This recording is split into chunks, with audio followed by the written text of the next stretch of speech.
Are you ready to transform your pool into a stunning oasis? At Mainland Pool Service, they're a family-owned business committed to keeping your pool looking pristine all year round. They believe that pool care should be proactive, not reactive, which is why their skilled team handles everything from routine cleaning to complex issues with precision. They prioritize clear communication and personalized solutions to exceed your expectations. Join the Mainland Pool Service family today and experience the difference their expertise and dedication can bring to your relaxation retreat. Contact them now at mainlandpoolservice.com.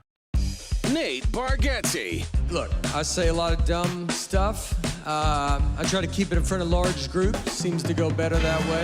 Big Dumb Eyes World Tour. When you say something dumb one-on-one, it's a lot for that person.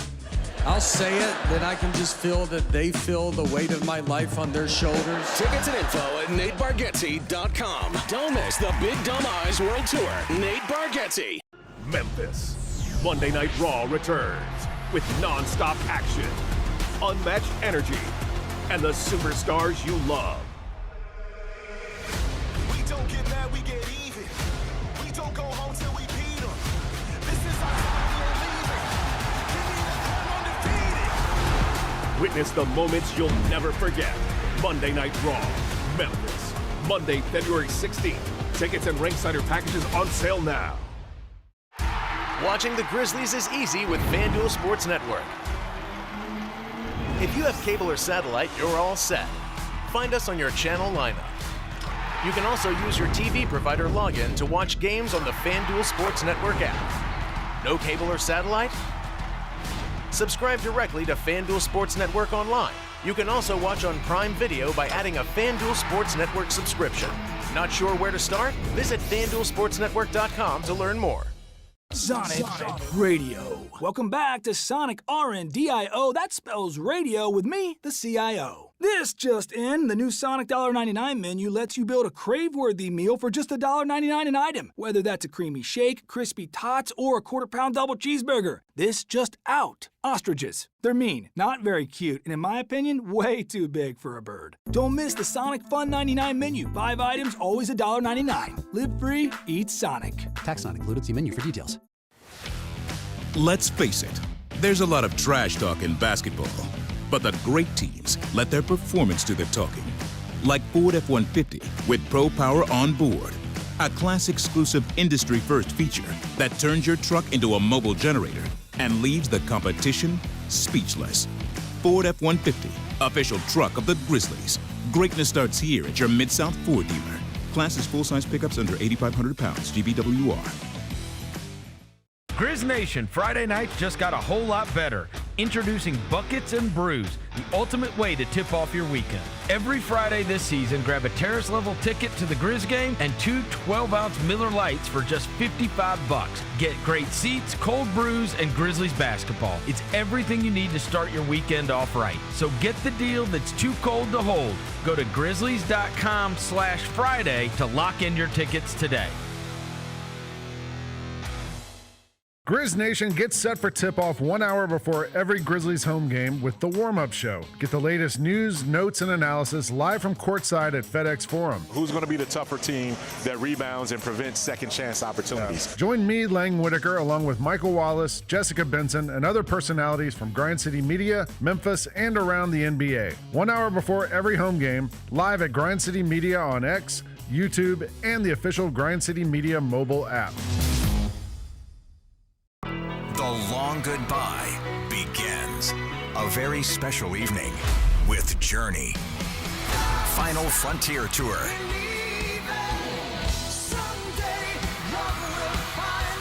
Journey. Tickets are on sale now at journeymusic.com. Your chance to say goodbye to the songs that changed our lives.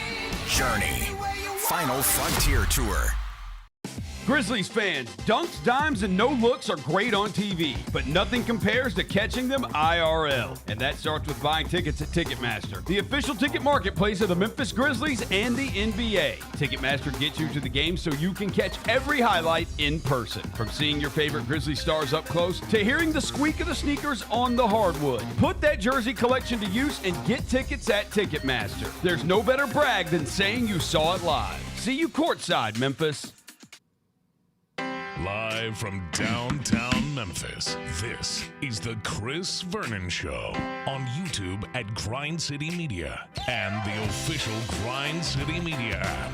Now, here's your host, Chris Vernon.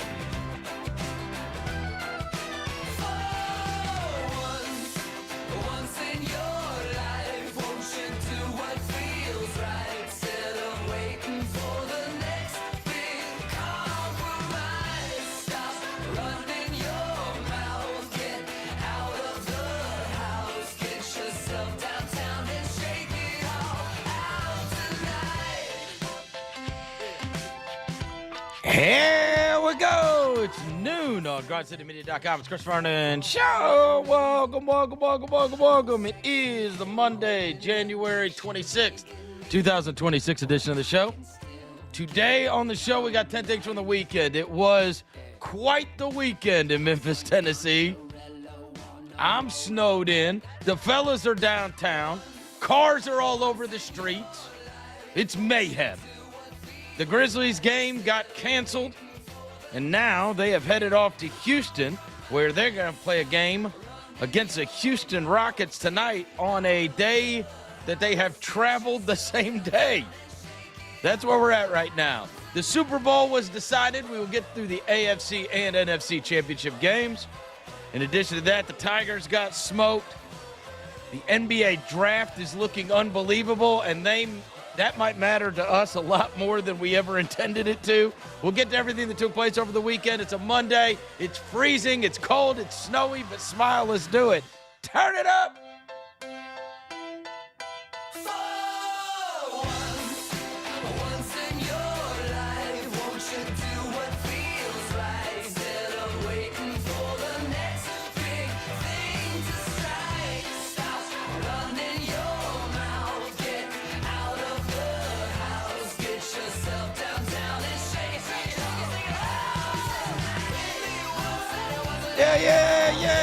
Yeah. Hope everybody's having a good day. All right, we got a ton of stuff to get to that took place over the weekend. It was quite the busy weekend, and we were all holed up with nothing else to do but watch sports. The Grizzlies did not play yesterday in a scheduled game at FedEx Forum as it was canceled. The first one I can remember being canceled. I'm not sure that there's ever been another one that has been canceled, but by virtue of people not being able to get down to the arena yesterday, the game was put on hold. It will be rescheduled for another time. The Grizzlies did head off to the airport this morning, and they have landed in Houston, Texas, where they are going to be playing a game tonight against the Rockets. We will get to all of that. Obviously, the football that took place over the weekend, as our Super Bowl participants are now decided. We're going to get the Seahawks and the Patriots. We will go through what we saw with those, everything else that took place over the weekend before I get to anything. Welcome John Roser to the show. John Roser, a.k.a. the Cologne Ranger, the Body Spray Bandit, Senor Sack, Johnny Backpull, Johnny Bearcat, John Asparagus, Johnny Neckcarb, John Lance. He's Dr. Thunder. He's John the Polluter. He's John Sweeney. Hello, John.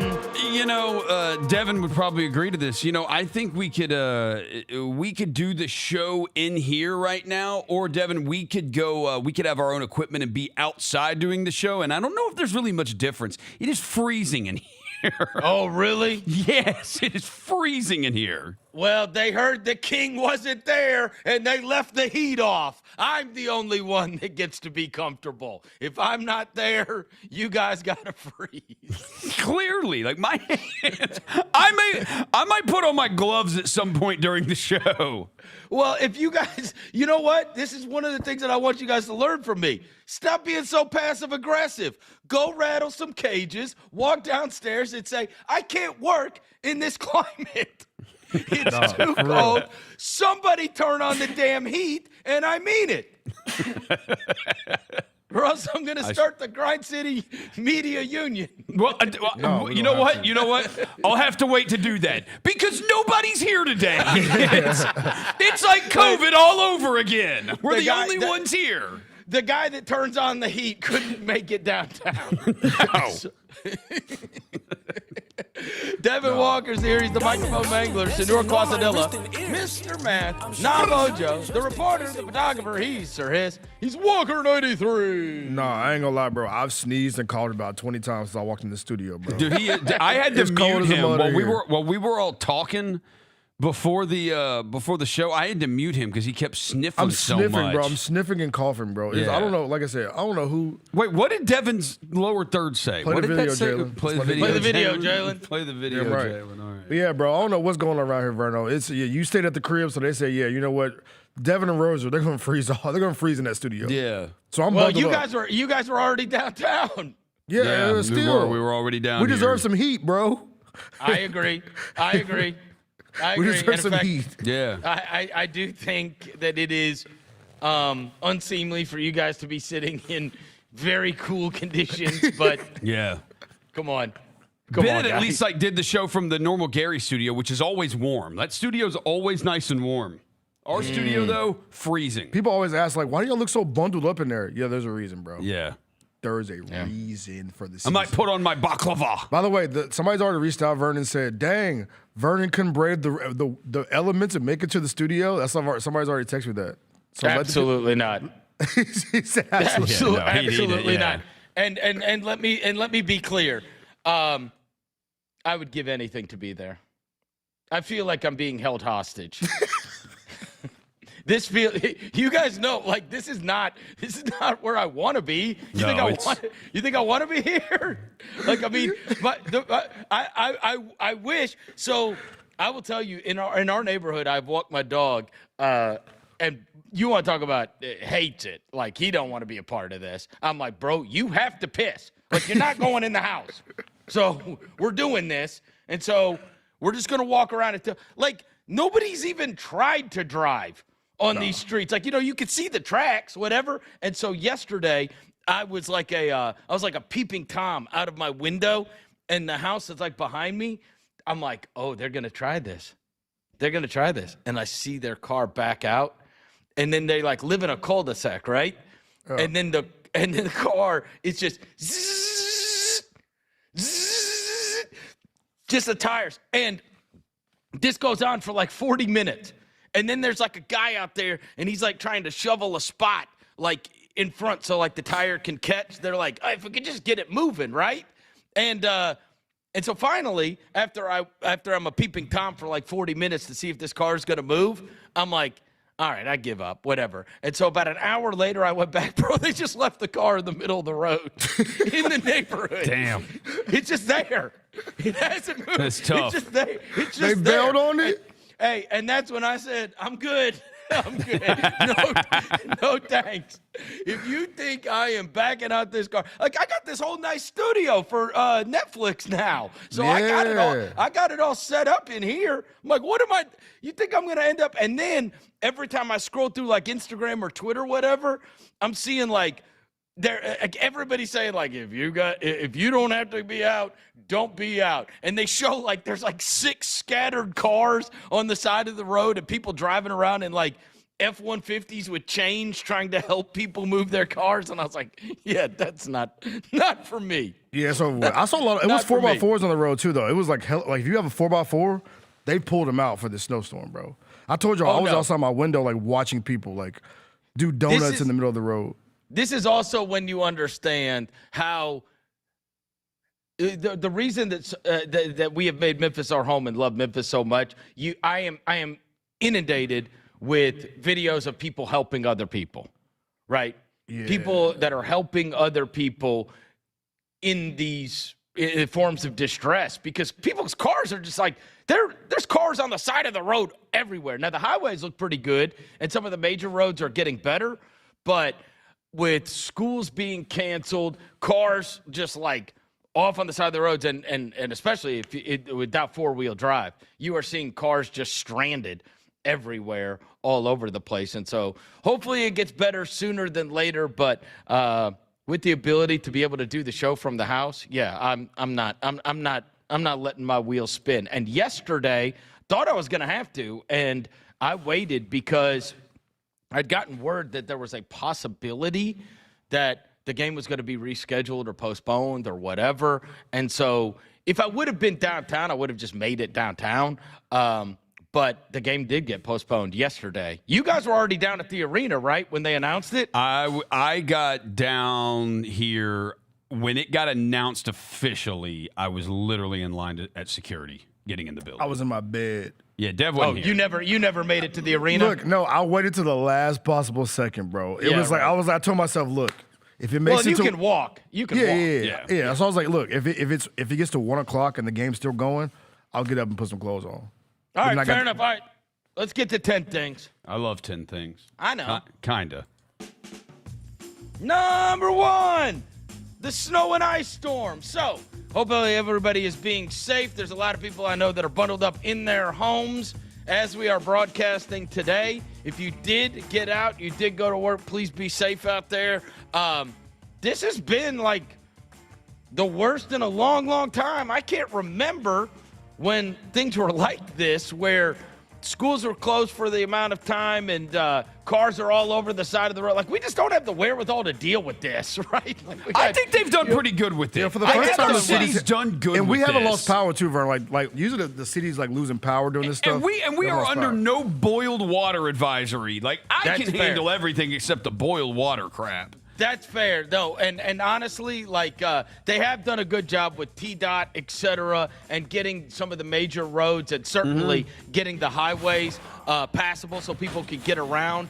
But you know, like in my case, like with the neighborhood, like I just gotta hope for it to thaw. Right? This stuff is packed down. And you know what's crazy? Yesterday, when I was walking around out there with the dog, like, it just felt like snow, and I was like, oh, this is packed down. This morning, I was slipping. Yeah, It froze over. Like, there's just a sheet now. And so it wasn't like my foot was like making indentions. It was just like I was walking on a sheet of ice everywhere. I feel like a cartoon, bro. You know the cartoon, we doing a little slippy thing? Yeah. Like when I was walking, like walking on Bill Street, they did a good job on Bill too. They made all like a bunch of piles on Bill Street, but like on Main Street, bro, it's treacherous. I heard Front Street was bad too. Bro, it is like, I don't know if this is ice or, you know what I'm saying? Like it's bad. But if you look right now outside on BB King, right where we are, down by like BB King and Beale, look at that. Like they've got a lane. They got a little lane. Yeah, they got a lane paved off for people. So like that's good. You can like when I leave, I will take that and I will go all the way to Poplar and take a right on Poplar and just go Poplar the whole way. Yeah, looking good. Look at Memphis making a little pathway. Yeah, they've done. I think the last like 2 years the city's done with with the resources that they have. We don't have what Chicago has and Detroit and Denver. You know, all the machines and salt to be able to handle this. But they've done good with what they have. I will say, our boy Greg Gasson just posted that Kroger's closed though. So. Got to figure out that part, Vernon, because I'm slowly running out of food. I'm gonna have to walk down to South Point at some point today. South Point's open till 4. My food supply is running very, very low. The Lunchables and grapes and oranges and salmon can only last me so long. Yeah. Got to hit South Point's open till 4, so yeah. Yeah, there you go. So Devin's got to get some food. We don't want him to starve to death. Bro, hang on. Dude, you live downtown. Like, every restaurant's open. Yeah, bro. Like, downtown restaurants stay open. Yeah, I went to Bar Dog yesterday, but I need something to, like, you know what I'm saying, back end it. You know, I need to eat some chicken for dinner, Rosie, if I'm going to eat bad in the daytime, you know? Well, we did have this crazy instance where yesterday the game got canceled. And, again, like, I suppose that's got to mean that, like, personnel was not able to get there in time. I would imagine that, on the basketball ops side, whether that means players, coaches, whatever, that it was going to be hard, because I'm sure that those that they didn't stay downtown. And so there's a lot of guys that like live out in the burbs. And I will tell you, yesterday, it was like Germantown Police Department was like, please stop getting out and driving. Collierville Police Department was like, please stop getting out and driving. And a lot of guys live out in Germantown and Collierville. Yep, or Eads, or like these back roads where it's impossible to get out of. So I was, how many, they said 3 guys made it down here? It was Cam, of course. No, there were multiples. Jaron was here, Cedric was here, Cam was here, Jalen Wells was here, KCP was here. Those are, Conchar was here too. Of course he was here. So there were at least 6 that I know were here. every one of those guys lives downtown except for Jaron. Jaron's out towards the east, more east. But, I mean, and I'm sure he had a driver. Jaron doesn't drive himself anywhere. He doesn't drive himself. Jaron for sure did Ever not since drive he in this. ran into the curb in that Range Rover, it's over with. Yeah. So he had a driver. The rest of those guys were able to make it from like wherever they live downtown to the arena, right? Yeah. And so, anyways, they weren't able to get out there, and so they have they postponed the game, and they're going to reschedule. But everybody stay safe out there for sure. If you're getting out and you're bopping around, be safe out there, because there's not a minute that goes by that I'm not scrolling through and seeing cars all over the road and whatever. And so hopefully this gets better sooner than later. The Grizzlies were able to jump on a flight and head to Houston this morning, so that is a positive. At least just one game got screwed up. Hey, Vernon, your kids are having fun. I know, this also made me realize, too, how much of an inconvenience it is as an adult when there's a snowstorm. Like, as a kid, you love it because you get to be out of school and be at home. For adults, it's like, oh, bro, there's snow in the way. Like, that's what I'm, like, realizing as an adult, bro. Well, I have a 16-year-old that I've seen twice. Wait. I mean, he's been locked in the room? You know, he doesn't. I mean, what is he? I take that back. I've seen him. He came in for the fourth quarter of Denver, New England. He came in for the fourth quarter of the Seahawks and the Rams. And then I'm trying to think if there's obviously I've seen him at meals. And then, like, other than that, like, he's back up in his room. My daughter is either, like, drawing, watching YouTube, or making videos, right? Like, she just, like, making videos, or, like, and then intermittently they'll go outside. Like, we did, like, sled a little bit, tried to get outside and bop around a little bit. We walked around the neighborhood with the dog a little bit, but yeah, I haven't seen him that much. She's probably the one that needs to be entertained more. Yeah. But she is super excited for no school. Like, I mean, when that call came about half an hour, 45 minutes ago, she was lit. Oh my God. Yeah, she was happy. Number 2, Grizzlies Weekend. All right, so we were supposed to be on Monday talking about 2 games. We are now just talking about 1 game, because Friday night they played against the New Orleans Pelicans and dropped to 18-25 on the year. The blown leads are crazy this year. It's just been this crazy amount of double-digit blown leads. In fact, you texted us something after the game on Friday night, Roser, that it was like tied the process Sixers or something. This is what Jacob Blevins told me this after the game when I was walking out to my car. He said it tied the process Sixers and then a Minnesota team. One of the Timberwolves. There was a Timberwolves. There have been 2 Timberwolves teams that finished 29-53. So I don't know which one it was, but one of those teams for having blown through like 43 games the most double-digit leads, and it's like 12.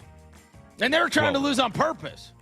The process Sixers were, yes. Yes. You know what I mean? Like, TJ McConnell's hitting a couple shots. Brett Brown would, like, put him on the bench. Yeah. Yeah. I remember the process Sixers started out, like, 4-2, and then, like, Sam Hinkie was like, we're not bad enough. I got to trade more guys. And he traded, like, 3 or 4 more players. Yeah, and then they bring in the secret weapon, Tony Roten. Yeah. Shout out Lose them all, T-Road. bro, with T-Road, man. Murder T-Road. Yeah, anyways, it's been dismal, and honestly, like, especially with the Ja injury news that came out towards the end of last week, and then we're watching Saddiq Bey have 36 points. Bro, he had 19 in the fourth quarter, bro. He hit literally the same back-breaking shot that C.J. McCollum made in the corner. Yes. The same one. Bro. It was the same one in front of the Grizzlies bench. It's like he did the Space Jam, bro. He rode the basketball, gave him his powers. Saddiq Bey destroyed the Grizzlies, had the 36 in the game. It was brutal. And honestly, like, that was the first one where I felt like the tenor started to change. I'm talking about, like, during the game. I'm talking about, like, talking to fans. I'm talking about my text messages, whatever. I think we have all been hopeful, like, hey, let's turn this around. Let's get on a win streak, whatever. I don't know how you guys felt, but I felt like there was certainly a segment of conversation when people look at the standings, they see the Morant thing, they think about the trade deadline coming up, where everybody started saying, oh boy, this is going to be a long rest of the way. You know what I mean? And I will tell you, tried to hunker down and watch college basketball this weekend, and I got excited. I mean, if this is the way it's got to be, if this is the way it's got to be. But it does put you in a weird spot, right? We've got, a week and a half until the trade deadline, and we'll see where it goes from there. But that was dismal. And, I mean, like, just the home losses this year. The Washington and the Utah and Keontae George, and then Sadiq Bey and New Orleans. I mean, this is just, ugh. Yeah. If the most energy in our arena, if the most energy in the arena, Vernon, was the Yeet Cam, you know we got a problem. Oh, Yeet Cam was great. You know what I'm saying? The most energy I felt Friday, the more I actually felt something in my chest was the Yeet Cam. Yeah. Yep. The Yeet Cam was great. I was numb. I was very numb. that was a rough one, and I was like, so we were on Channel 5 on Friday night. Yeah. And so of course I walked in there and I'm like, tell me they need to get to the weather fast. Please tell me that Channel 5 needs to get to the weather fast. Get to the weather. Because the less time I have to talk about friggin' Sadiq Bey dropping 36. I'm like, people are dying out there. Let's get to the weather. Get to the weather, bro. Put Rod Childers on. Ain't nobody trying to see me talk about Sadiq Bey.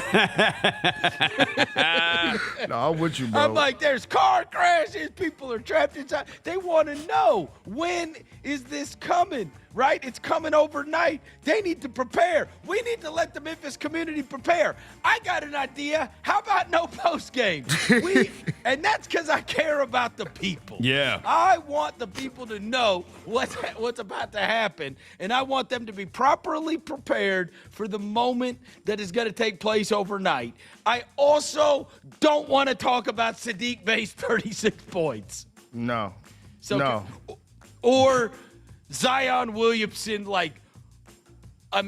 something from a movie. Force. I tell you that. He had the explosion. one that he was like, whoa. Force, bro. It was one of those. That was one of those times where you were like, at the end of the game, where he ran like head first into Jer, and I was like, it's still in there, bro. Yeah, it was like, oh, that is so different. You know what he is? It is so crazy. You know what it reminded me of? It reminded me of the guy that was taken second in that draft. That they have these moments where you're like, yeah, they still got it. Like if it gets tapped, there's something that still can be tapped into. Yeah. If those guys can, the talent is the talent. They're unreliable and they haven't been able to stay on the court. Like that's the truth of the matter. But my God, there's something there. This it, yeah. Buddy, yeah, I was when he left off his Jared feet, might be dead, bro. Yeah. When you're watching that live in the arena, when he took off and jumped, it was like, oh! It was like a torpedo. It's two dribbles explode, bro. Just exploded off the court. Two hard dribbles and explode. You got to be somebody to you got to be able to take it. Because if you don't step up in the way, he gonna run you over. Yeah, this is a 1-point game. Jared's like, my God. He's like, bro. Jared looks like a dead body that you chalk out. Yeah. If they had to get on the court and start giving him CPR, I wouldn't have been surprised. Yeah. Zion's a force, bro. They start pumping his chest. Are you okay, bro? Look at my boy Trip, man. That's what Zion did to him. Hey, that's why he lost his Jordan deal. Boom. That was raw. He's going to be in Skechers before you know it. Oh, for sure. Look, impossible spot tonight with traveling this morning and then playing tonight in Houston, a team that is obviously superior to you. So expectations are nil for this evening's game. Then they play Charlotte on Wednesday night and New Orleans on I'm sorry, they play Charlotte Wednesday night, Pelicans Friday night, Minnesota Saturday night. So this is a lot of games in a short amount of time. It is. Leading up to the All-Star break. And that Charlotte team will put a number on you if you don't watch out. Like, this could get ugly. This could get ugly. You're 4-6. 4-6 nights. Yeah. Get ready to get the track shoes ready, bro. Yeah. Yep. Number 3, the AFC Championship. All right, so our AFC title representative is going to be the New England Patriots in a game from yesteryear, to say the least. 10-7 in the AFC title game. Never would I have imagined that a 23-yard field goal, which was the only one hit in the game, as they were 1 of 5 from field goals, 23-yard field goal in the third quarter decided the game. Jared Stidham started off really good, and then there's a really good rundown written by Bill Barnwell today about these games that I read, and he said, check this out, this one's crazy. After the first quarter, in 27 dropbacks Jared Stidham had, it netted 37 yards. Oh, Lord. Oh, Lord. That's unbelievable. Oh, Lord. And then, and honestly, if he doesn't have the fumble, they might have won the damn game. Like, we were talking about how, when we were talking about this game on Friday, I said, you know, I liked Denver, and I thought it was too many points, but it was just because I thought it would be like, play it super close to the vest. It's going to be a low-scoring game. Vrabel's comfortable playing some kind of physical, low-scoring game. Peyton's going to have this game plan where the risk level is just below 0, and they're going to try, safe throws, run the ball, play field position, let my defense win me the game. And, like, all of that did play out. It was for the one risk that was taken that cost them. Like, the one risk that was taken, which was Stidham trying to get rid of that ball that ended up getting ruled a fumble, which set them up, the Patriots up. And so New England wasn't doing anything. No. 2 of their 12 drives had more than one first down. Yeah, Drake may won a playoff game with 86 American yards, bro. Unbelievable. Yeah, 86 passing yards won you a playoff game in 2025. Game was just an absolute mess. And the Patriots defense, so here's the question that we've got to decide on, right? The Patriots defense has played so far above their metrics over the course of these 3 playoff games. They have played, like, one of the things you can't take away from them is they've played like top-tier defenses along the way to do it. But their defense has met the challenge. They've given up 26 points in 3 games. And so that's what we're going to have to decide over the course of the next 2 weeks, okay? They have given up 26 points over 3 weeks, and you can poke holes in all of it because you could say, yeah, they've given up 26 points in 3 weeks, but the Chargers are down their 2 tackles. Yeah. Houston was down their best receivers and then lost Dalton Schultz in the middle of the game, and C.J. Stroud was obviously a mess. And then the Broncos had Jared Stidham, who hadn't taken a snap in 2 years, play quarterback. So this is a tough one to delineate. Like, you watch it and you're like, man, their defense has been awesome for sure. There's no debating that. Their defense has been awesome. But has their defense been awesome as a function of look at the way they've been playing in the playoffs and look at the takeaways and look at the lack of points the other team is being able to score? Or, boy, they have just, like, look what they've been up against, right? Yeah, like, they played a team without 2 tackles, they played a team without their weapons, and then they played a team with a backup quarterback. And so, yes, their defense has been good, but the reason their defense has been so good is because the draw's been great. The draw has been great on their way to this. The streets are calling it the Mickey Mouse road to the Super Bowl, Vernon. Yeah. They call it a Mickey Mouse pad because you kind of laid it out. But they call this a Mickey Mouse pad. They're good, but they had the number 1 easiest schedule in the NFL this year. You mentioned the Justin Herbert thing, C.J. Stroud, Stidham.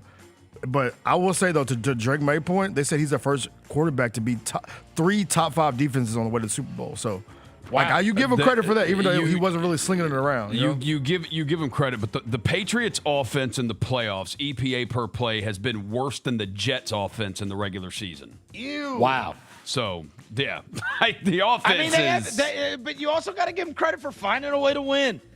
Yeah, I mean, Shout out Mike of Vrabel, course, man. like somebody's got to win. Like somebody has to win the games, and so like they found a way to win. But bro, you give up 7. Yeah. Like, forget what they scored. They gave up 7. Yeah. Okay. Hey, shout out Mike Vrabel for being unemployed a year ago. You know what I'm saying? Getting fired by the Titans, and you're a year later, you look up, you're in the freaking Super Bowl. How stupid do they look? Bro. Oh, my idiots. God. Could have been you. Unbelievable. Could have been Seriously. And then they just hired Robert Saleh, which we'll see. Yeah. Right? I know Roser's a big fan, but I mean, under no circumstances could you argue that Robert Saleh is a superior coach to Mike Vrabel. No. Even if he's good. I bet he's better than Callahan, though. Yeah, just I bet he's better than the guy they just fired. The bar's low. The bar is low. Bar's the bar hell, is bro. low, for sure. Right? And maybe Saleh will be able to get it going, and maybe Saleh can hire some kind of offensive wizard, right, to be able to run the offense. They had mentioned Daboll as a candidate. I just got this thing. I got this email this morning from one of those offshore books that sends me all the stuff, and they had Daboll as like the heavy favorite to get the Bills job. Oh, yeah, that makes sense, because he's the Allen guy. Yeah, he's the guy who when Josh Allen had his big breakout season, he was the OC, yeah. And a lot of people don't blame him for what happened with the Giants. Yeah. You know what I mean? Yeah. Hey, I want to ask you this question, Vernon. Do y'all think we have because you look at the AFC, like the same teams that made it to the Super Bowl the last, 15 years? It's been the Chiefs, it's been the Patriots, it's been the Bengals one time, the Ravens one time. Like, is the AFC kind of, I know they've won it a lot, but are they this always a repeat team coming out of the AFC? Always. I mean, it does seem like there's not like a bunch of different teams that are coming out of there. Now, part of that's because Josh Allen hasn't gotten there. We do have teams. I don't know. We do have different teams in the AFC Championship games. We do. Yeah, but I feel like the team that comes out is always the same team. It's like Patriots, Chiefs, Bengals, Chiefs, then Patriots. I think the parity is obviously severe right now, and I think that was a function of Brady and Mahomes, maybe the two top quarterbacks ever. And so, I mean, they have Brady and Mahomes, and so that's why they're there. That's why Allen is getting so dinged for not being there. And I've thought about this a lot, especially with Sam Darnold being there versus Drake May, and at some point, there is going to be, sometimes there are trends, and what you find out is this is just that trends that do mean something, or that it's just an anomaly, and we'll go back to the way it's always been, starting next year and the years that follow. But here's one of the things that I've thought, because we have seen teams in the past, right, where. And you saw it with Roser's team, with Brock Purdy. I thought one of the best teams that the Cowboys had during the Dak years, when Dak was on the rookie contract. Like this whole, you've got to pay 53 guys, and not having a quarterback that makes 40, 50, 60 million dollars is actually a better avenue to be able to give yourself a chance, as long as the guy's not going to get you beat. And the reason is, and we're going to move to this, number 3 is the NFC Championship game, because that is the thing with Darnold, right? Mm-hmm. Like, the thing has been that he's been in, like, he was in terrible situations with Adam Gase and Matt Rule. Then we kind of wrote it off and said it's a great situation with Minnesota. Great coach, great playmakers.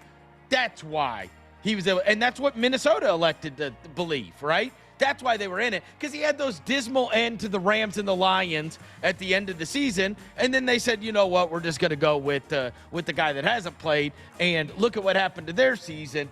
And so, but the idea is, having somebody like Sam Darnold, you can be really good, but it disqualifies you from being able to get to the Super Bowl, because you can't have somebody like that and get to the Super Bowl.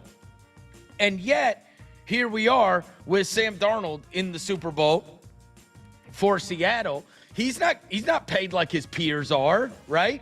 And I wonder if, like, now in this day and age, if it's like just super hard. Like the guy has to be so amazing. Has to be so amazing that it's almost that it's got. This has been the case, but you have to be so careful and the guy has to move your ceiling up so much if you're going to pay him what the going rate for awesome quarterbacks are, that you look around at some of these guys, like, their supporting cast aren't that good anymore, right? And you look at some of these teams that have made it, and you're like, bro, they're 53 deep. Like, they got guys all over the field, right, that can't be picked on, and certainly that Seattle team has been loaded. And the other thing is, Sam Darnold put all that to bed with going 25 for 36 for 346 and 3 touchdowns. Yeah, he balled out. There's no holes that could be poked in that. The guy was unbelievable when it mattered most. And I don't know.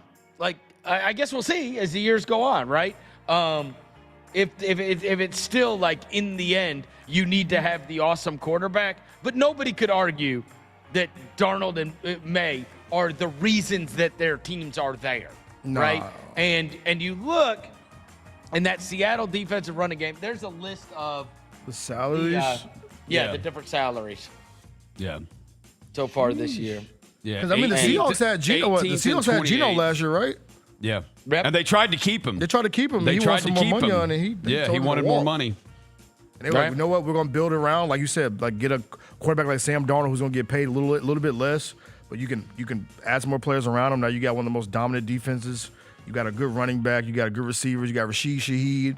So yeah. Well, and the other thing is their special teams for the Rams was an absolute disaster. It cost them in both games against the Seahawks. It cost them in both games. They gave up the Shaheed punt return in the Thursday night game in Seattle that freaking cost them, that sparked the comeback for Seattle, and then it cost them in this one too. And their special teams has been bad all year. All year, and it cost them in this one. And Roser, I know that you had to think about the same exact thing that I thought about, which was for years on when we were on 730, Bill Romanowski was a weekly guest with me, and I've cited it 1,000 times. Every time it gets to this time of the year, I somehow bring up Bill Romanowski, who had 750,000 concussions, still said one of the most wise things on the show, and that was, I believe it was Mike Shanahan. It was one of the places that he played, either in San Francisco or Denver, and he was part of a lot of Super Bowls during his time in the NFL. And he said to us, offense sells tickets, defense wins games, special teams wins championships. And every year, every year I think about it. Every year. That was probably 15 years ago he told us that. And I'll be damned, we get to the highest leverage games every year, and I think about it. And I wonder if McVay, because you know that the kid that muffed the punt, that was the second one of the game he had done. The first one, he fell on it. He fell on the first one, and so they got recovered. But that second one, he slipped, he fell back, and then he still tried to get the ball while he's on the ground, which was crazy. I wonder if McVay is kicking himself over. I should have pulled him after the first one. Yeah, you saw he was nervous. Because he pulled him after the second win. Like, I saw how nervous he was back there. I should have just got him out. That if McVay's like, I should have just, because didn't he end up putting Kyron Williams back there after that?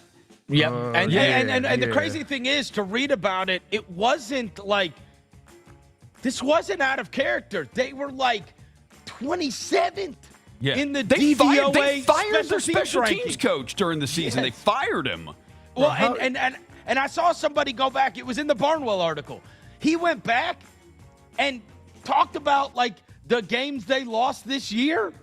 And it was like the Philly game and the Seattle game. There was like 3 of them. And you're sitting there going, bro, you win those games, you're not playing in Seattle in that game. Nope, you're playing in SoFi. And what do we think happens if that Seattle crowd is unbelievable. It's so lit, bro. It's insane. Whoa. It is. Yeah. They, boy, real energy, bro. Yeah. Real energy. Let's see. Hold on. And it comes down to it every year. I mean, he fell down. He was falling backwards before. Like, dude, you were, man. Yeah, that boy's shaking like an iPhone app, boy. One of the shaking like things an iPhone app. I think the last time that happened is, except we lost in the NFC Championship we had where we lost to the Giants at home. Kyle Williams muffed 2 punts, fumbled 2 of them, and then just the Giants went on to win the Super Bowl. Hey, are the Seahawks about to destroy the Patriots, bro? Yes. There was They're about to put Bill to Maybe ass in they the Super don't, Bowl. but that was a different level of football. The AFC Yeah, and it was NFC Championship high games. It level. was a big time different level. It was high level football in the NFC Championship, bro. No High question. Let me just say real quickly regarding the game. Sometimes I love reading these recaps by smart guys because it makes me think about things that I did not think about live. So we were all texting throughout this game, and when the Rams went for it on 4th and 4, which is fine, whatever. Like, I mean, we were sitting there going like, man, I don't know. I might have kicked that. Just go down 31-30 with 4 minutes to go, and then if I get the ball back, I can go down and kick another one. And this is something I did not think about in the moment, and this was in the Barnwell article, and this was fascinating to me. So there was this stretch where it was, you remember you had the 4th and 12, and then you have the taunting call, okay? And the taunting call, which I hated. I hated the taunting call. I just think it's stupid. Yeah, that's goofy. And, he didn't do nothing, bro. To me, if you're in the NFC Championship game, if the Super Bowl is on the line, that should be a ref saying, "Hey, shut up and keep it moving." Right? Yeah. Like to call somebody for that on 4th and 12 to keep the drive alive. So, anyways, they score right there. So at that point, right, the Puka one. After they get that makes it. This is not that big of a deal. It's just not that big of a deal. Well, he should not have got a flag for that. He's bro. just a scumbag, and they told him to keep it moving, and he did not keep it moving. Oh, he's talking, so bro. I would have actually thrown him out of the league. So it's just me. I would have kicked him out of the league. Certified hater, John.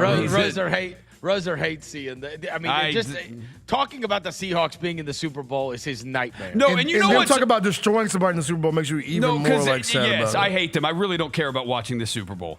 I don't care. Yeah, I really have no interest in it. This I will whole say, thing is your nightmare. No, but I will say, dude, what hurts is Darnold is so likable. He is. He's so likable when you hear him talk. He's so gracious and humble because of all he's been through. And also, and I had forgotten about this until I was reminded. We talked about this when he was at USC, that his grandfather was the first Marlboro man, Dick Hammer. Dick Hammer, I mean, any elite name. Any descendant of Dick Hammer, it's probably got some good stuff going. Bad job on NFL coaches. Should have known that guy eventually was going to be built for it when he's related to Dick Hammer. Dick Hammer, bro, that's the crazy lineage. By the way, you see he's the first USC quarterback to start Super Bowl? Yeah. So that's here's insane. This is what I was going to say about the Puka Nacua thing, okay? What a legend that guy is. Yeah. Look at Dick. He was laying it down, boy. Unbelievable. Yeah, he's the one. So anyways, they score. At that point, it's 31-26. This is when, I didn't think about it. No, Barnwell's like, he should have gone for 2 there. That's when you go for 2, yeah. Mm-hmm. They kicked the extra point. That's why it's 31-27. And if he goes for 2, even if he doesn't get it, you he's still down need a touchdown. 5. Yeah. I didn't even think about that at the time. It was all happening so fast, the momentum, the taunting call, whatever. But it's like, those are the things that, because at that point, you're kicking a field goal to tie it. Yeah. If you got it, if you got the 2-point there, you're kicking with the 4 minutes left. Yeah, right. You don't even have to go for it on 4th and 4. No, you're kicking a field goal to tie the game. I didn't even think about that. Yeah. But that's like one of those like small game management things that you, in retrospect, you're like, oh, wow. Yeah. Nobody even called that out in the moment, I don't think. No. Probably Barnwell probably did because he's got he's got his next gen stats and his computer sitting next to him, and he's like, what exactly are the? Yeah. Right? He does for analytics, sure. man. And Brady didn't recognize it because he had his head too far up the Seahawks' ass. That's like NCAA 26, bro, and the screen starts shaking. Yeah. That's a real crowd, bro. That's a real Also, the other thing was the just a game management thing. The whole Sean McVay on the Cooper Kupp first down, that was just, even in the moment, like even the announcers couldn't figure out what was going on. He's got 2 timeouts, but he's not using a timeout, but he did use a timeout, but he's not using a challenge. And it's like, what the hell is going on here? In the end, it's such a big spot. You got to take the chance. You've got to just throw the challenge. You throw the flag first. Just to see what happens. Also, if you lose the timeout, you lose the timeout. Yeah. He used the timeout anyway. It was bizarre. So he used the timeout. So then he's already used that timeout. If he throws the challenge flag and you lose it, now you got no timeouts. Exactly. Now you have none of them. So now just they're all gone. Throw the flag and just deal with the the problem is the NFL should do automated review at that point, which they do. Once the referee rules that's a first down, the NFL's got to have automated review that goes overhead and shows you if he got it or not. Yeah. And that never happened. McVay should have just thrown it. Yeah, he should have thrown the challenge flag right away is what he should have done. By the way, not called timeout, just throw the flag. You know how good it feels to be Cooper Kupp to do that against your former team, bro? Oh, my goodness. That discarded you. You know what I'm saying? To get that first down, oh, boy, it felt great. He sucks. Cooper Kupp also. He's a scumbag. You hate the whole team, bro. I hate them. Cooper Kupp also drew the game-ending pass interference. Mm-hmm. Shout out Cooper Kupp, man. Which was lame, too. That call was lame. They've been Seattle gets away with that crap on every play, and they let it go. Here he goes. That's all I'm watching them play Don't be defense a in the hater. secondary. All it is Legion of Boom. I'm going to hold you all the time crap. Game recognized game. You looking real unfamiliar right now. Put some respect on the Seahawks. F them. Kenneth Walker Jr. doing it for the M. You do need to put some respect on the Seahawks. I'm not respecting anything. Put some respect on the Seahawks, bro. And I tweeted out after the game. I mean, look, I know everybody thinks Russell Wilson's a cornball, but still, I have empathy for a guy that's going to have to watch the thing that would replay in my mind. I don't think there's a day that goes by that Russell Wilson doesn't think about that pick in the end zone. And now for 2 straight weeks, it's like, oh, the Seahawks are playing the Patriots? Remember when Malcolm Butler did this? And it's going to be And Malcolm Butler's like on every show and doing a world tour. Yes. And it's like, oh, my God. Take us through it, Malcolm. Having to relive that moment like 1,000 times is just a nightmare. But so you can take solace in that, Roser. That Russell Wilson's going to have to relive this, and Malcolm Butler's going to be like on center stage. I mean, if I'm Malcolm Butler, I have booked my flight to Santa Clara, and I'm just going to be walking around Media Row being like, hey, who wants to talk to me? You got, in your game-worn jersey. You got to wear, and you have to wear your jersey. In my 21 Malcolm Butler jersey. I'm going to walk around and be like, remember when I had the most awesome play ever to win the Super Bowl? Yeah, that's me, Malcolm Butler. I have a backpack with a play on repeat. Also, it's going to give the opportunity for Marshawn Lynch to do 1,000 interviews saying, yeah, they should have handed it to me. Oh, yeah, he's for sure going to do that. You know he's going to do it too, bro. Yes. Yeah. Yes. He's for sure going to do that, yeah. Hey, the chat wants to know. The chat wants to know, how do you feel about DeMarcus Lawrence making it to the Super Bowl before your team did? DeMarcus Ware, I felt amazing about. And I loved DeMarcus Ware. DeMarcus Lawrence, if you could find it, there is a clip of him when he gets to Seattle where he's basically like, I still live in Dallas and I love the people of Dallas and blah, blah, blah. But you ain't ever given one to a Super Bowl there, so that's why I'm here. And I was like, okay. All right, bro. So, no, I'm not happy for him. He said Dallas. I see it. Dallas is my home, but I know for sure I'm not going to win the Super Bowl there. Now he's going to the Super Bowl. Damn. He said it so matter of fact, too, bro. I'm sorry. Yeah, I see it right here. DeMarcus Ware, I wanted him to win badly. And he laughed after us, too. He's one of my favorite players ever. DeMarcus Lawrence, on the other hand, once he said that, I don't care if he wins it. I'm gonna take absolutely no happiness in him winning. My family lives there. I'm forever gonna be there. There.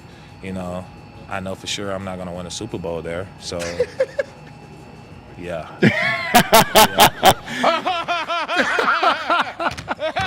He wasn't lying, though.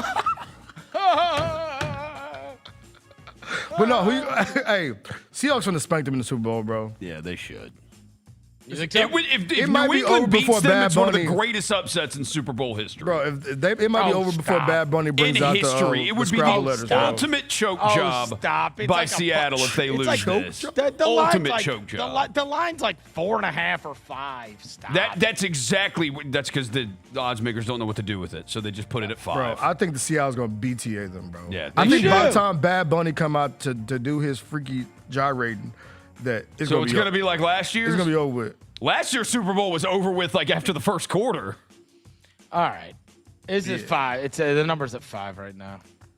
There you go. Yeah. I just seen the Drake made thing. That's not a stomping though. So you guys both think that line is off. I think 2 tutties, bro. I think Seattle should beat them 27-10, 35-3. Like they should kill them. 35-3. They should kill them. If they don't win by 3 scores, it's a failure. It's a complete failure if they don't win by 3 They should scores. win by 3 It's a total failure of a season for the Seahawks if they don't win by 3 scores. Hey, bro, they wanted me to bring this up so bad, Vern. We got breaking news. And even the most hardcore Shedeur fan can't even stand by this bullshit. Put it up on the screen, Jacob. Shedeur Sanders is now going to the Pro Bowl, Vernon, because everybody else cannot do it. That's not true. Yes, bro. That's not that. No, that's fake news. No, bro. It's real. It's real news, bro. And as the biggest Shedeur guy, I'm the biggest. How many people turned it down? The whole league? Everybody in the league turned it down. Hang on, I gotta see if Josina Anderson has tweeted about. She makes white people so mad when she tweets about how whenever Shedeur does anything good, it's hilarious. Bro, I'm not gonna lie to you. She hadn't tweeted about it I am yet. a certified Shedeur stan. And this is why I always, when we have the NFL conversations, I don't even when I see Pro Bowl beside their name, I don't take it serious. So they have just made but this is like the biggest mockery of all. mockery. This is the mockery of all mockeries. Yes. This is where it doesn't matter how many Pro Bowls you make. All pros matter. All pros Pro matter. Bowls and Pro don't. Bowls don't. All pros that's matter. what Pro matters. Bowls don't. And this is it. And like I said, I'll put my wrist up. I'm all day every day. I ain't got my watch on today. But come on, bro. Here's the better question. Did Dylan Gabriel turn it down? There's no way they asked Dylan Gabriel. They put Shedeur on there because maybe that might make somebody watch. Yeah, that might make somebody tap in, bro, and make you watch the Pro Bowl games if Shedeur is on there. Shedeur. I mean, I'm gonna watch it. I mean, I'm gonna watch because Shedeur is there. But does he deserve to be there? Dude, No. isn't the Pro Bowl flag football? Yes, bro. Okay, yeah, we're not watching that anymore. It's like games. It's like little like yeah, mini they games, do like games now. Madden. Yeah, right. Number 5, the Tigers got stomped in Wichita.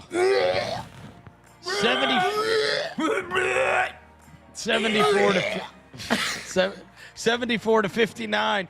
It was uncontrollable vomit in the studio. They're 9-10. They're 104th in Ken Palm. They have the 222nd ranked offense, and they are 343rd in turnover percentage. 1 out of every 5 times Memphis has the ball, they turn it over. Bro. The Grizzlies might do that too.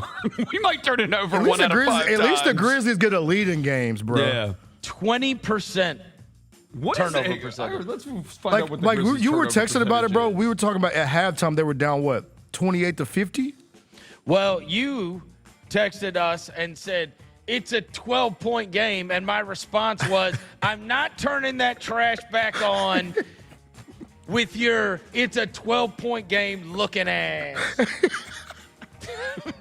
That did happen. I mean, they got it down to 12. There was a little optimism there when they got it down to 12. They made a little run, got there some was stops. no optimism. I can report to you the Grizzlies' turnover percentage is 15%. Close. Hey, look, bro. 15%. You put a Memphis across your chest, you can throw the ball away. I mean, And Vernon, the icing on the cake was you getting your ass stomped by Wichita, then having to stay in Wichita for 2 more days.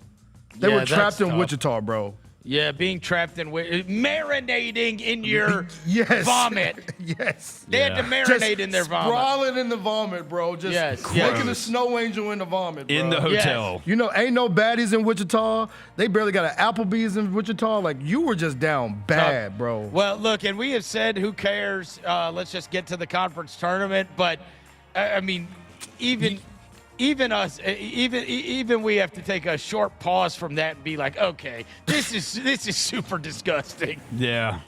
Like, what are we doing here? Like, you're getting stomped out by Tulsa and Wichita. Like, where are we? Are we going to withdraw from the conference tournament? Like, we're just not going to participate in it? There's no chance they go to the NIT, bro. They get an invite. There's no chance Penny accepts it. Oh, yeah, no. The university won't accept it. I think they said travel. on the broadcast, that's the biggest margin that we've lost to Wichita State ever. Well, I would hope so. Yeah.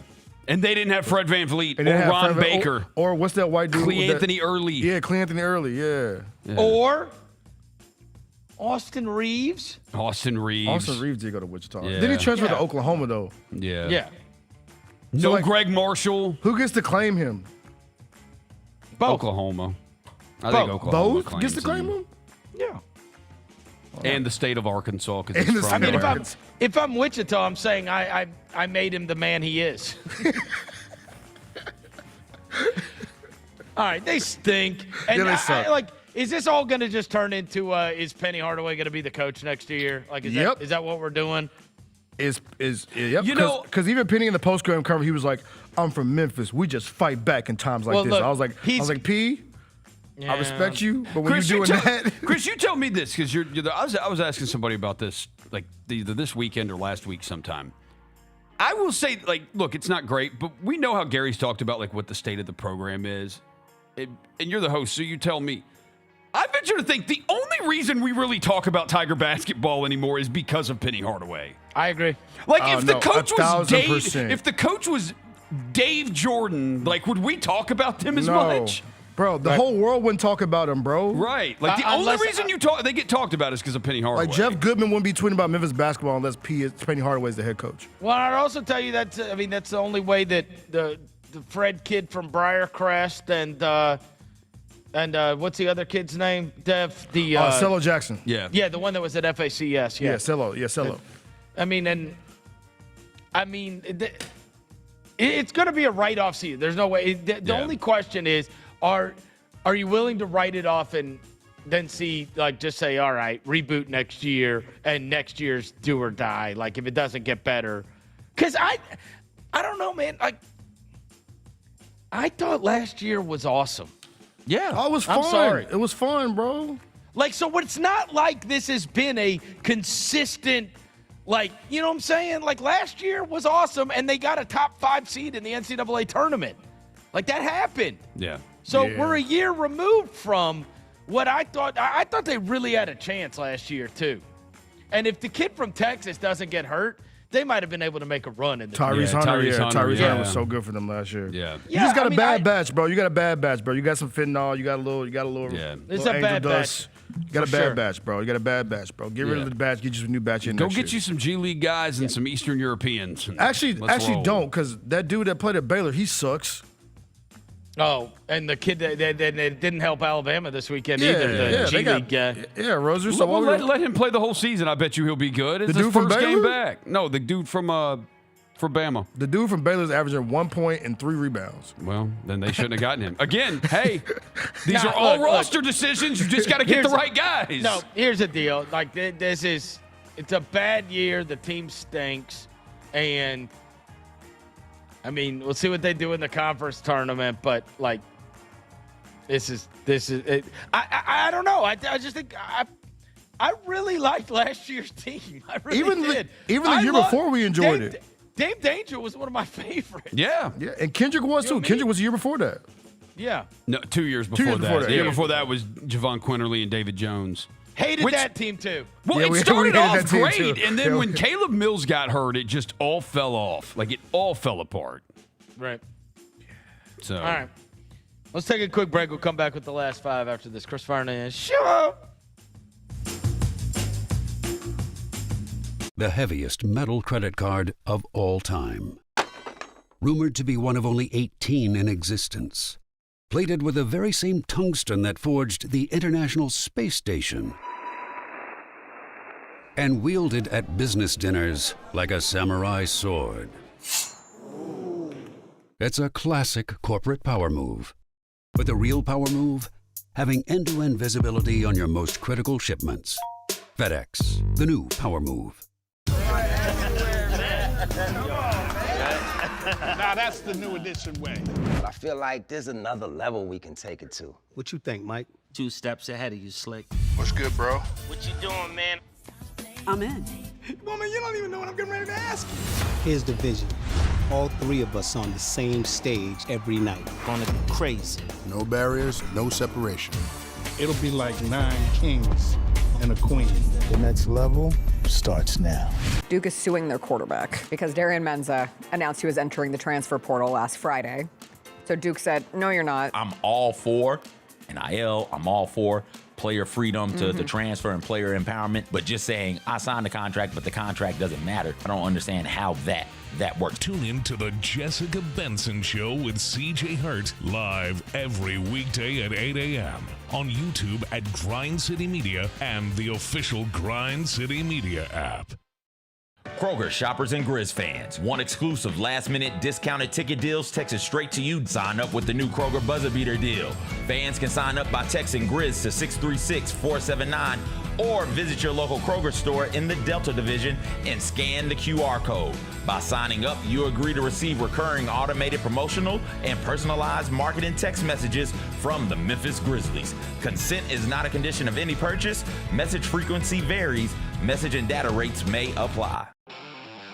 Thanks for showing up, Memphis. Nothing compares to catching your Grizzlies IRL. And that all starts with buying tickets at Ticketmaster, the official ticket marketplace of the Memphis Grizzlies and the NBA. Ticketmaster gets you to the game so you can catch every highlight. Put that jersey collection to use for the next game and get Grizzlies tickets at Ticketmaster. Whether they're here at FedEx Forum or on the road, Ticketmaster's got your back when it comes to scoring tickets. And there's no better brag than saying you saw it live. Jeff Dunham, Artificial Intelligence, his all-new tour. You're the other white meat. How can you be so smart on one hand and so stupid on the other? Well, you're half of it. I realize I could have avoided all this years ago with one simple word. I do not. Silence! Don't miss a Memphis. Friday, April 10th, FedEx Forum. Tickets on sale Monday, September 29th at jeffdunham.com. Thanks for showing up, Memphis. Nothing beats catching your Grizzlies IRL, and nobody knows that better than you. So next time you want to hit up a game, Ticketmaster's got your back with tickets to every upcoming matchup. Whether you're catching the Grizzlies at home or on the road, you'll find tickets at Ticketmaster, the official ticket marketplace of the Memphis Grizzlies and the NBA. Keep putting that jersey collection to use and get Grizzlies tickets today. There's no better brag than saying you saw it live. See you courtside again soon, Memphis. Own the 2025-26 Grizzlies season with the 10-game Flex Pack, the ultimate way to catch all the action on your terms. Choose your favorite matchups from intense rivalries to weekend thrillers and customize your pack to fit your schedule. With 10 games to pick, you'll never miss the moments that matter most. Visit Grizzlies.com/packs today to build your perfect ticket pack and cheer on the Grizzlies your way. It's your team, your season, and your schedule. So don't miss out. The only thing better than Saturday Night Hoops is when it comes with an exclusive Grizz hoodie. Every Saturday this season, $60 gets you a Grizzlies ticket and a limited edition Grizzlies hoodie. 4 different hoodie designs dropping across 4 Saturday games. Not sold anywhere else. Don't miss your shot to collect all 4 designs. Grab your tickets and gear up now at Grizzlies.com/Saturday. Grizz Nation gets set for tip-off 1 hour before every Grizzlies home game with the warm-up show. Get the latest news, notes, and analysis live from courtside at FedEx Forum. Who's going to be the tougher team that rebounds and prevents second-chance opportunities? Join me, Lang Whitaker, along with Michael Wallace, Jessica Benson, and other personalities from Grind City Media, Memphis, and around the NBA. 1 hour before every home game, live at Grind City Media on X, YouTube, and the official Grind City Media mobile app. Welcome back to the Chris Vernon Show on YouTube at Grind City Media and the official Grind City Media app. Now, back to your host, Chris Vernon.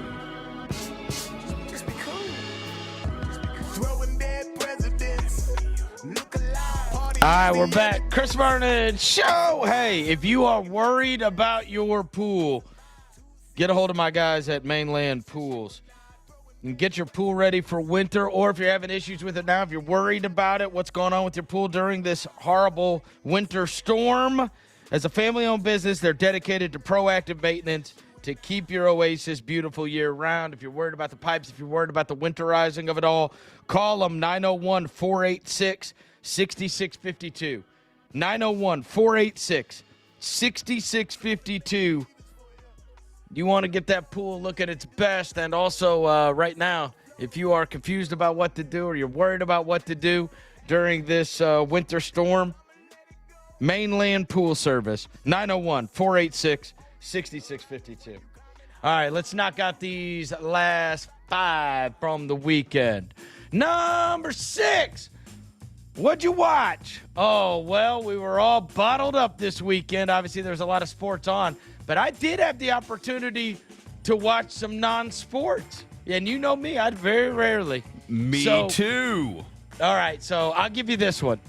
So I was scrolling through Instagram, and this, my algorithm knows that I love documentaries. And so I follow some of these people that kind of either update on new documentaries that are out or recommend documentaries. And so, and I watch so many of them, and I watch a lot of the true crime ones. But anyway, some couple showed up on my feed, and they were doing a video. They I guess they recommend documentaries. That's their bit. And so what they did was they were the best ones that we watched in 2025. And they did this bit where they were going to walk into separate rooms. They were going to write down the ones that they thought about the most or liked the most from 2025. And then they were going to come back. They were going to do the video, and they were going to read off their list. And there was one that was on there, and it was either number 1 or 2 on both of their lists. And it was called Mr. and Mrs. Murder on Hulu. And I was I never even heard of this. And it's 4 episodes, and they're all 40 minutes. Dude, it's awesome. It is awesome. Mr. and Mrs. Murder. Yeah. Mrs. Murder, okay. Yes. On Hulu. It's called Mr. and Mrs. Murder. So I'll just give you a quick little synopsis. They're in Tallahassee, Florida, and it's these 4 kids, 4 teenagers, all went to school together. The girls were big buddies.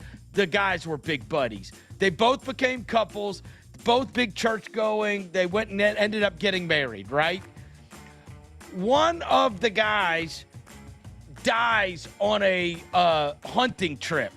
He goes out hunting one morning, and he never shows back up.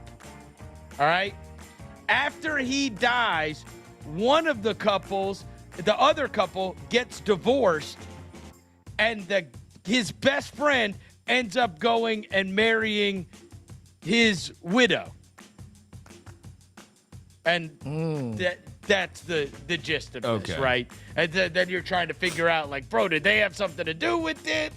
Did he have something to do with it? It's all very convoluted. It's only 4 episodes, and it's really, really, really, really good. It was one of those that when I got done with it, I started reading Reddit posts about it. That's when you know it's good, because you want to see what other people thought. Yeah. Right? You want to get done with it, and I'm like, what do other people think about this? Because I don't have anybody to talk to about this. So I'm just going to read what people wrote about it online. And evidently it's a case that a lot of 48 Hours did a bit on it. Discovery Channel did a bit on it. But this one's on Hulu. It's called Mr. and Mrs. Murder. And so shout out to Instagram for the good recommendation, because it was fun to watch for sure. It was mega interesting. And it was one of those that at the end of episode 2, one of the people involved in the movie, this one, it's good. The episode ends, and the girls explain something part of the plot, and she goes, "Oh, this is about to get good. And I was like, well, damn, man, now I gotta immediately.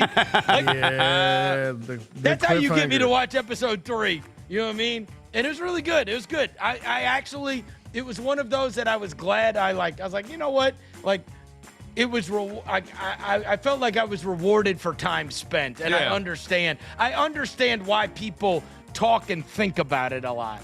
Right? Because a lot of them just end and you're like, well. Yeah. And you're not going to have like varying opinions on things that took place. But this is one that you could certainly have varying opinions on how you feel about it at the end. And it's good. It's good. It's really well done. Really well done. Anyway, what you got? You go first, Ruther. I watched season 2 of The Pit, newest episode there. It's great. That show's awesome. I also finally finished. I had watched the first 2 episodes of it, and I had not finished it, but I love the first 2 episodes of Task on HBO. What is that? It's basically like when I saw the first episode, my immediate reaction was, this is like Ozark meets The Town. And then sure enough, how it ended, I was like, this is absolutely Ozark meets The Town. Oh, wow. Yeah, and it's unbelievable. Task is great. And then I watched... Oh, speaking of that, by the way, speaking of The Town, I saw this week, I saw people, evidently that Damon Affleck movie on Netflix called The Rip is awesome. Okay. You know what I mean? Yeah, So I think I gotta watch it now. I think I gotta watch that movie. What's it about? It's same guy. More like The Town. Like, you know what I mean? Oh, like, yeah. Like heist and robbing people. Yeah. That's exactly what Task is. Mark Ruffalo's the big actor in it. Ruffalo, whatever. He's the big actor in it. Ruffalo, whatever. That's like Mike McCarthy calling him Caleb Williams. Yeah. That's fair. I watched One Battle After Another, the Paul Thomas Anderson movie. Yeah. That is nominated for a ton of Oscars. Yeah. I'm going to try to watch some of these Oscar movies. Okay. You trying to tap into the Oscar movie? Yeah, Look at you, Rosa. Look at you. It is very much more like a Quentin Tarantino movie than it is like a Paul Thomas Anderson movie. It feels more like a Quentin Tarantino movie. Do you say that because of the actors or just the story, the dialogue, how it's filmed? Like, it all feels very much like Tarantino more than Paul Thomas Anderson. But Tiana Taylor, amazing in this movie. Shout out Tiana Taylor. Sean Penn, don't know where the hell that guy has been. He's legit in the conversation. He's got to be one of the all-time greats, Sean Penn. Of course he is. He is amazing in this movie. Also, evidently an all-time prick, but... Yes, I can see that too. But he's a great actor. Great actor.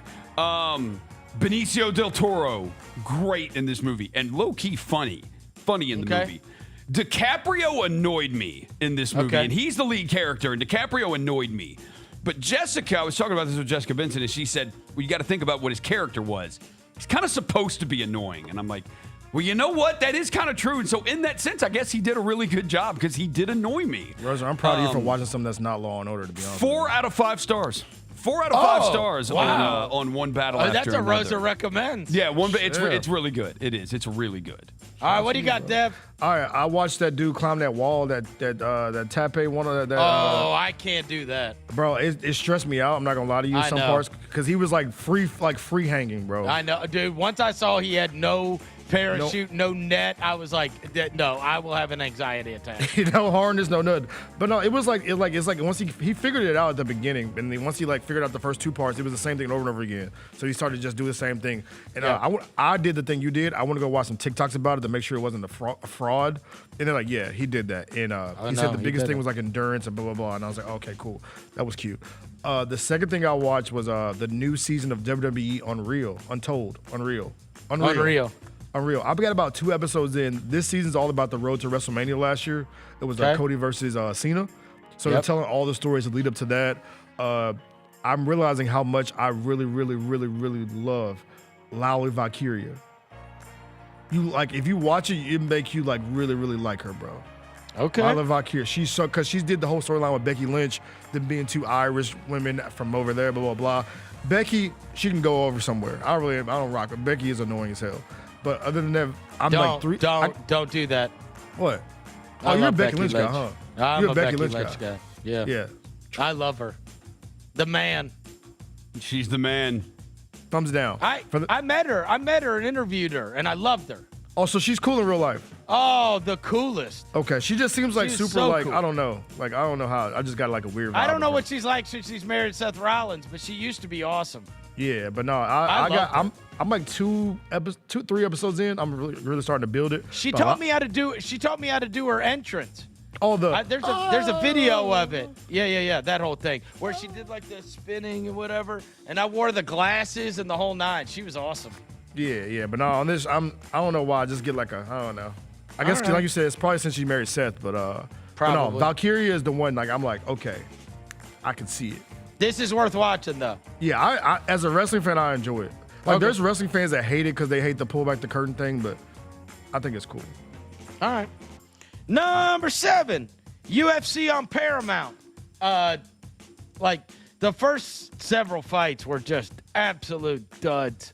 The O'Malley fight was fine. The Derek Lewis fight stunk. Is it true? They said that he broke his leg or something? Like why did he fall like that? Derek Lewis did? Like why did the dude touch him and he just fell down? Like it was some people like it certainly didn't seem like it was as devastating as to fall in there. It felt like he was going on the ground on purpose. Yeah, like he was taking a dive, low key. Like it was people on the.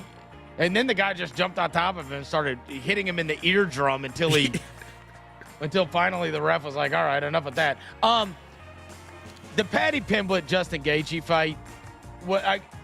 If people who would not normally buy UFC pay-per-views tune this in on Paramount Plus and watch this, bro, I understand, like, it's much like, when we talk about Grizzlies fans or Star Wars fans or wrestling fans or UFC fans are no different. Nobody hates UFC stuff more than UFC fans. No one hates wrestling stuff more than wrestling fans. But that's the passion that goes along with it. So this one, there was a lot of mixed reviews on this.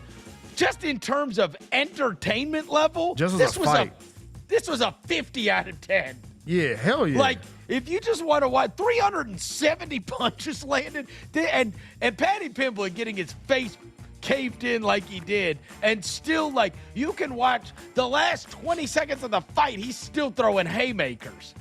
And so, I know that a lot of people resent the hell out of Paddy Pimblett, like that he was given a spot he does not deserve because he's got motion, as they say. Yeah. People, he's got that star power, whatever, but they don't think that his. Yeah, and people don't think that his. He's as good of a fighter as he is a talker. That he's not justified. Yeah, that he has been given this spot.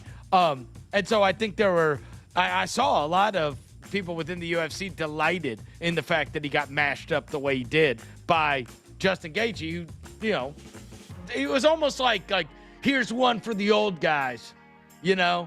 Like this is a real warrior. You've been gifted this spot as the main event on the first ever on Paramount Plus, and so they delighted that he got beat up.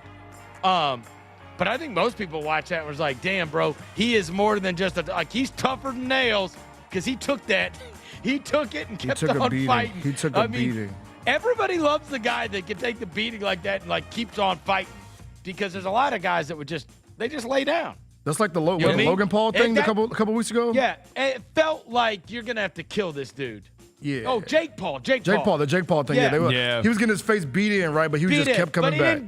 But he didn't give up. Yeah, he kept fighting. Yeah. What do you think about that fight you see that fight that got canceled because of the betting thing? Yes. The guy who passed out during the weigh-ins? Dude, what's it called? Jena made it sound like look, the commission's going to be on it and the FBI's, evidently there was that it got flagged for wagering. Yeah. And so he said that's happened twice now. Uh-oh. So once again, though, but the good thing is that they catch it beforehand. You know what I mean? Yeah. everybody's on pins and needles about this stuff now because you want to be able to have your fans be able to wager on this and know that things are on the up and up. But when they see this inordinate amount of money coming in one way, they know last minute too, like last minute. Yeah, something's awry here.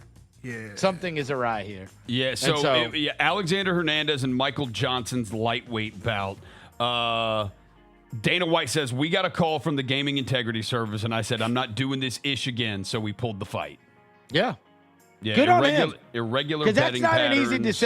That's not an easy decision to make. Nah. You know what I mean? Yeah. Nah. I think you could just let that go, and then, but I think it's a stain if, it's a stain if people think the fights are fixed. So Alexander Hernandez was injured going into MMA reporter Ruben Carter put this out. Alexander Hernandez was injured going into the fight, and someone in his camp leaked this information to a bettor on Instagram, which caused the suspicious betting activity, and therefore the UFC decided to subsequently pull the fight from the card. That's crazy, bro. Yep. That's number 8. NBA draft prospects. Okay, it's a good weekend for them, buddy. I mean, look, if we were gonna have our disappointment on Friday night after the Pelicans game, and we were gonna have the discussion like, well, guess we need to start watching draft prospects. My God, was this the best weekend ever to watch draft prospects? Okay, let's start with this Keaton Wagler. I mean, these highlights. The kid from Illinois. He is 6'6".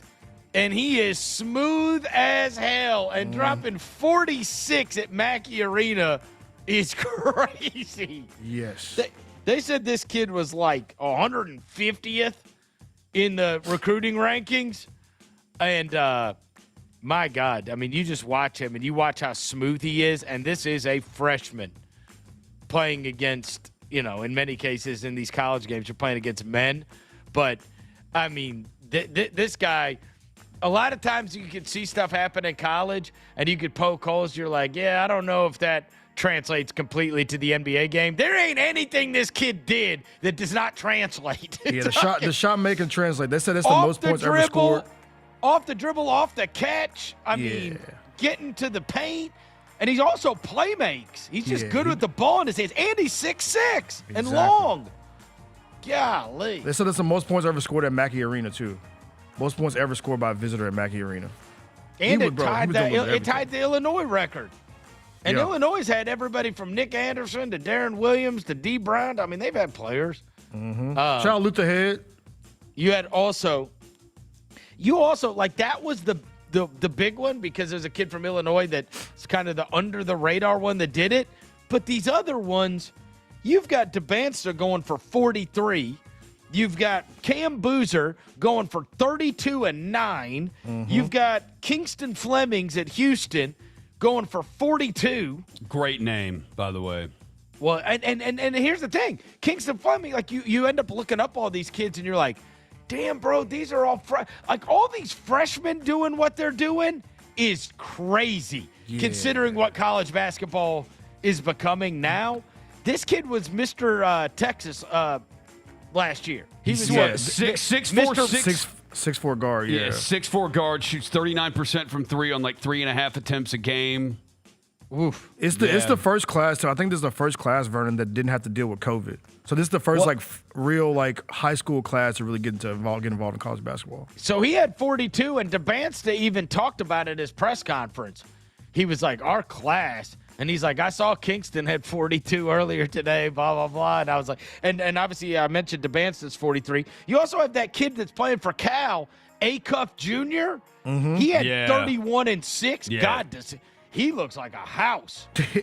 I mean, you want to talk about built. Brother, that's a big guard. He like Scoot Henderson and like Isaiah Collier, like one of these kind. He is built for it. And obviously, you've got Ament, who had the big game for Tennessee. He had 29 and 7, and people love his size and ability. Like, I'd say this, man, this draft's going to be crazy. I mean, if you're going to have a crap season and you're going to be with the lottery picks, there's certainly worse years. You could You just saw, we saw Atlanta last year, and you're like, damn, man, of all the seasons, they had the Ricochet season. Like, this ain't a Ricochet season, bro. Nah. There's going to be one. Some of these kids are just freaky. Yeah. No, there's real players. That last stat on that is the one that makes me jump, with the lowest turnover ratio out of any Cal guard. And he's had all of the guards to play for him, bro. All of the guards, from John Wall to Bledsoe, Derrick Rose to Devin Booker, Brandon Knight. Yeah. You know what I'm saying? Like having Reed Shepard. Yeah, so that's saying something, bro. If you're doing that, and we didn't even mention there's the freshman, point guard at Louisville. We saw him against Memphis. Junior. What's the kid's name? Michael. Michael what Junior? I forgot his name already. Michael something Jr. He can shoot the cover off the ball. He's projected to be a lottery pick as well. Mikael Brown Jr. Mikael Brown Jr. Mikael Brown. Yep. Hey, you know one thing I noticed about these guards? They're all big too, bro. Like they're all 6'3", 6'4", 6'5". These guards. advance the highlights. Give me a break. Yeah.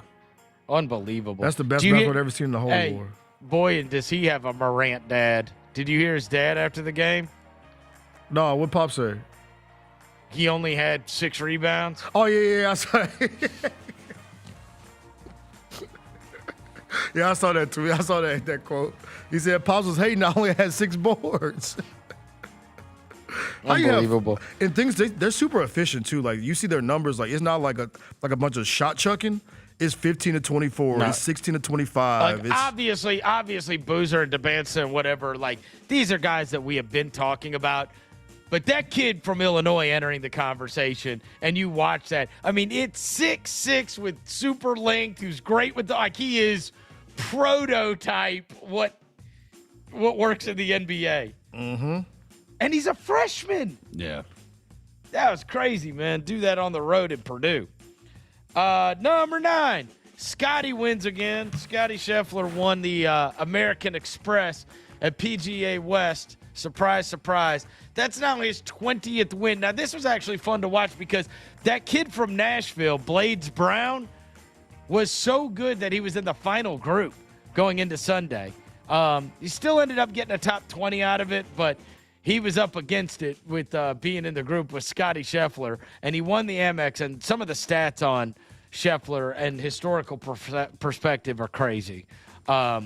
Him getting Justin Ray. First of all, can you put this up, Jacob? He had a guy following him around over the weekend wearing a Darth Vader helmet. Wait, what? Yeah, you don't see this at somebody's gonna have to do something like this at the Memphis tournament. But there was a guy that, like, there it is. Look at him. Bro. It's a dude like, come on. Bro. That is awesome. All right, that's funny. That's a commitment right there, bro. Yeah, that's funny. It's hot, too. That's what I'm saying, bro. Like, it's awesome, though. We need Darth Vader at the Memphis tournament. Hey, make it happen. That's an amazing picture. Yeah. Yes. Just Darth Vader watching him. It looks like AI, dog. It doesn't look like a real photo. It doesn't look real. It looks like AI. I mean, and Scheffler, obviously, with his 20th win, you see in how many starts he has done it.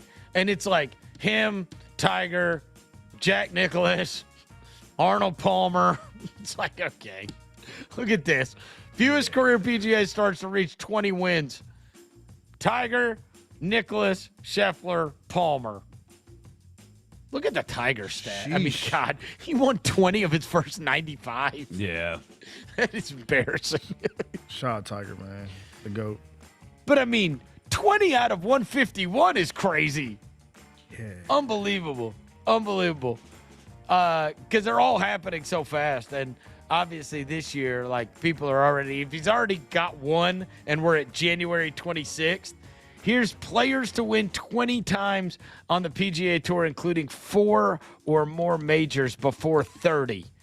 Jack Nicklaus, Tiger Woods, Scottie Scheffler. Sheesh. Wow. Yeah. We're getting in rarefied air here. Like super rarefied air. It's crazy, and now everybody's wondering how many he can win this year. Like, is this a year he wins like 6, 7, 8 tournaments? Because, I mean, it really feels like Scottie or the field. Yeah, is he ever going to cross over? Because I know, like I said, I know golf fans and like golf fans know who he is, right? He just doesn't have. I mean, I I felt know he had like the little thing. I felt like it was happening at the end of last year. I mean, he's just so. I think when you're so dominant, yeah, it's like. And I will say this, when was that? About 2 months ago, I wore that Scottie Scheffler shirt that I have that says "Free Scotty." Yeah. And there are two young black guys in Smoothie King, and one of the dudes is like, "Who is that?" And the other guy was like, "That's Scottie Scheffler, man. You don't know Scottie Scheffler." And I was like, maybe. He had to put him on a T-shirt. I think the more athletes, maybe he's crossing over. The more like NBA and NFL players that start golfing, I think that helps. Like saying his name. I think saying his name in conversations, like Bron tweeting about Scottie Scheffler, like stuff like that. Like that. I wonder when it's gonna really like cross over. Did and LeBron tweet about him yesterday? Let me see, Bron. Go look. Did he? I mean, it's just a regular tournament, though. You got to do it in the majors. Like, that's what... Let me see if Bron tweeted about Scottie Scheffler.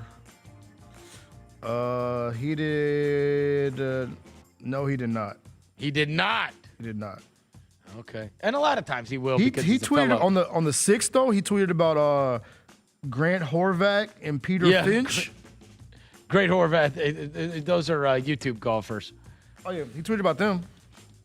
We talked about them on January 6th. He's in there. He's watching YouTube golf. Yeah. So, but I'm interested to see how when his dominance ever like kind of cross over to like the casual just dude that just don't usually to cross over like hardcore you need to have big charisma, and he's not a big charisma. He's not a charisma guy. No, he's not a charismatic guy. He's just does his job. He's like Jokic. Awesome. He like like a Jokic or like maybe even like the tennis guys, right? Oh, okay. Federer. Yeah. Like everybody acknowledges Roger Federer was amazing. Yeah. But do people have some kind of and he also is not like the least bit he's not the least bit polarizing. Yeah. You know what I mean? Usually people can be polarizing in many cases, but there's no polarization when it comes to Scottie Scheffler. Yeah. Number 10 tonight. All right, so we got Houston versus the Grizzlies. Grizzlies had to travel this morning, and now we're playing tonight, so they are playing against the Rockets tonight. Also, Magic Cavs is a Peacock game on the early slate. A game that we would not have expected to be good that might be very good is Trailblazers Celtics, because the Trailblazers have really been coming on. And then late we've got Warriors Timberwolves, who the Warriors beat them up yesterday, and now they're on the second half of a back-to-back. And so that game's on. The two Peacock games are Magic Cavs and Warriors Timberwolves. What is going on today? It's President. Is it some holiday? Today's a holiday. Is it? It's President's. No. No, it's. No. What holiday is today? Let me see. Is there? It is National Spouse Day, Vernon. Yeah. Why? Why do you think it's a holiday? It's National Spouse Day. Why are the Pacers and Hawks playing right now? And the Is it a reschedule? And the 76ers and the Hornets are playing it too. I wonder if it's moved up to weather to be able to get them out of the city. Let me see. Let me look it up. All right. There's games going on. Like, there's a game going on right now between the Pacers and the Hawks, and then the Sixers Hornets is at 2 o'clock today. So the Sixers... It got moved up because of the... weather. It got moved up because of weather? Yeah. Because the Sixers are on a back-to-back. The Sixers play tomorrow night at home against Milwaukee. Okay. Yeah, so because of ice and weather, the Hawks Pacers will not tip off at 1:30 instead of 7:30 p.m. The Hawks State doors will open at 12:30 for fans who make the trek to State Farm Arena. Yeah, so I wonder what the building looks like. It's probably looking kind of empty. Well, and then 76ers Hornets, which is actually a fun game. Yeah, is it in Philly or is it in Charlotte? It's in Charlotte at 2 o'clock. I think Charlotte got some bad weather. Charlotte too. did, yeah. Charlotte got weather. Yeah. So those games are going on. And then in terms of college basketball, since now we're going to have to start keeping track of what's going on in college basketball. I'll see if there's any of Duke Louisville is tonight. Oh, it's a big week in college basketball. It's a big week. Also, late game is Arizona BYU, and that's Koa Pete, who is a big draft prospect for Arizona versus DeBansta. Yep, undefeated team too. Yeah, those are actually really good ones. Arizona at BYU is at 8 o'clock tonight, and then Louisville Duke is at 6 o'clock. Two really good. Those are both ESPN games. Yeah. Tonight's loaded. Yeah, it's going to be good. And you got the road to the Royal Rumble, Verno. The Royal Rumble's this weekend. Royal Rumble's this weekend. Oh, it's it the is? last Raw before. Yeah, it's the last Raw before Royal Rumble. Boy, that beat your ass. Yeah, that was bad. Yeah, the last Raw before Raw Rumble? before the Royal Rumble. There we go. The White Wall before the Royal Rumble. Yeah, that was tough. That was tough. If you don't, you probably don't know this because those turned into W's. The that last wall before. I feel like what's that? Donald Duck. No, not him. What was it? Elmer Fudd. Wabbit. Yeah, Hunter Wabbits. Do you know they're doing the Rumble this year in Saudi Arabia? They are? Yeah. I did not. So know it'll be that. the middle of the day when it happens. Yeah. So like the WWE built a arena just for this event. Okay. Like they're doing the whole like Olympic thing. So yeah. Last Raw. Road to the Royal Rumble. Yes, sir. All right. Grizzlies versus the Rockets tonight at 7 o'clock. It's going to be on FanDuel Sports Network. The guys made it there. Pre-game's going to be at 6:30. Game's at 7. Obviously, we will talk about what happens in that and everything else tomorrow on the show. Thank you to Devin Walker. Thank you to John Roser behind the glass. Thanks to Jacob Blevins for making it happen back in the studio. We will talk to you tomorrow. Until then, we gone.